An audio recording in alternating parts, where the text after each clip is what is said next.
کوہرام کیوں برپا ہے زمین و آسمان میں، کوہرام کیوں برپا ہے زمین و آسمان میں، لگتا ہے کوئی ظلم ہوا ہے اس جہان میں۔ پیدا ہوا تھا خانہ کعبہ میں جو علی، مارا گیا ہے آج خدا کے مکان میں۔ اور جب گردنیں جھکی ہوں تو سر کاٹتے ہیں لوگ، جب گردنیں جھکی ہوں تو سر کاٹتے ہیں لوگ، جھکتا نہیں وہ سر جو سدا سرفراز ہو۔ سر کاٹنا علی کا تو ممکن ہی نہیں تھا، قاتل بھی منتظر تھا کہ وقت نماز ہو۔ تو حاضرین محفل، 21 رمضان المبارک 40 ہجری کا وہ دن تھا کہ جب داماد مصطفیٰ علی شیر خدا حیدر کرار تو کوفے کی ایک مسجد میں فجر کی نماز کے وقت ایک بدبخت جس کا نام تھا عبد الرحمن ابن ملجم، اس نے شہید کر دیا۔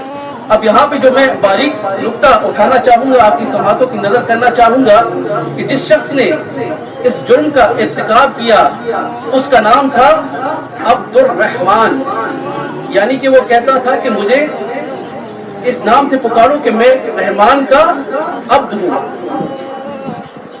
تو عبد الرحمن نے محبوب رحمان کو قتل کر دیا۔ کتنے افسوس کی بات ہے۔ حضرت علی علیہ الصلوۃ والسلام جو تھے وہ محبوب رب العالمین تھے اور محبوب رحمت للعالمین تھے۔ یہ میں نے ایک دعویٰ کیا، اس دعوے کا ثبوت جو ہے وہ میں مستند احادیث سے دوں گا۔ ایک احادیث مبارک ہے جس کو حدیث طائر بھی کہا جاتا ہے۔ ایک دن رسول اللہ صلی اللہ علیہ وآلہ وسلم کے سامنے ایک بھونا ہوا پرندہ لایا گیا، تو رسول اللہ صلی اللہ علیہ وسلم نے اس وقت اللہ تعالیٰ سے دعا کی کہ اے رب العرش العظیم، اس وقت تو ایسے شخص کو بھیج دے جو کہ میرے ساتھ یہ تناول فرمائے جو کہ تمہیں اس پورے جہان میں محبوب ہو۔ تو دیکھتے ہیں کیا تھوڑی ہی دیر میں علی شیر خدا داخل ہوتے ہیں۔ علی شیر خدا جب داخل ہوتے ہیں تو رسول اللہ صلی اللہ علیہ وسلم کا تبسم وہ دیکھنے اور دید والا تھا کہ انہوں نے خوشی کا اظہار کیا اور ان کو اپنے ساتھ بٹھا کے وہ پرندہ تناول فرمایا۔ تو یہاں سے کیا ثبوت ملا کہ وہ جتنے بھی ہوئے عرض پہ لوگ ہیں اللہ تعالیٰ کو سب سے محبوب تھے۔ یہ میں اپنی بات نہیں کر رہا، میں یہ حدیث سنا رہا ہوں۔ دوسری حدیث مستدرک حاکم کی حدیث ہے، بی بی عائشہ صدیقہ رضی اللہ تعالی عنہا کی حدیث ہے، مبارک ہے کہ انہوں نے فرمایا کہ ایک دن رسول اللہ صلی اللہ علیہ وسلم سے کسی نے سوال کیا کہ آپ کو اپنے صحابہ کرام میں سب سے زیادہ محبوب کون ہے؟ تو رسول اللہ صلی اللہ علیہ وسلم نے فرمایا فاطمہ۔ اس کے بارے میں بخاری شریف کی حدیث بھی ہے نا کہ فاطمہ میرے جگر کا ٹکڑا ہے، جس نے اس کو تکلیف پہنچائی، جس نے اس کو اذیت پہنچائی اس نے مجھے پہنچائی۔ لیکن سوال کرنے والے نے پھر سوال کیا کہ یا رسول اللہ، مردوں میں آپ کو سب سے زیادہ کون محبوب ہے؟ تو رسول اللہ صلی اللہ علیہ وسلم نے فرمایا فاطمہ کا شوہر علی شیر خدا، جو کہ عبادت گزار، کثرت سے روزے رکھنے والے اور راتوں کو تاریکی میں جاگ جاگ کر اپنے رب کی عبادت کرنے والے شخص۔ تو حاضرین محفل، بات یہاں پہ رکتی نہیں، بات یہاں سے آگے بڑھتی ہے کہ رسول اللہ صلی اللہ علیہ وآلہ وسلم بار بار کہتے رہے کہ یہ میرے دل کے ٹکڑے ہیں، یہ میرے محبوب ہیں، یہ میرے اہل بیت ہیں، لیکن امت نہ مانی۔ امت نے کیا کیا؟ غریب و سادہ و رنگین ہے داستان حرم، نہایت اس کی حسین ابتدا ہے اسماعیل۔ 11 ہجری میں رسول اللہ صلی اللہ علیہ وآلہ وسلم نے اس دنیا سے پردہ فرمایا۔ اس کے بعد 40 ہجری میں حضرت علی علیہ السلام کو کوفے کی مسجد میں شہید کر دیا گیا۔ اس کے 9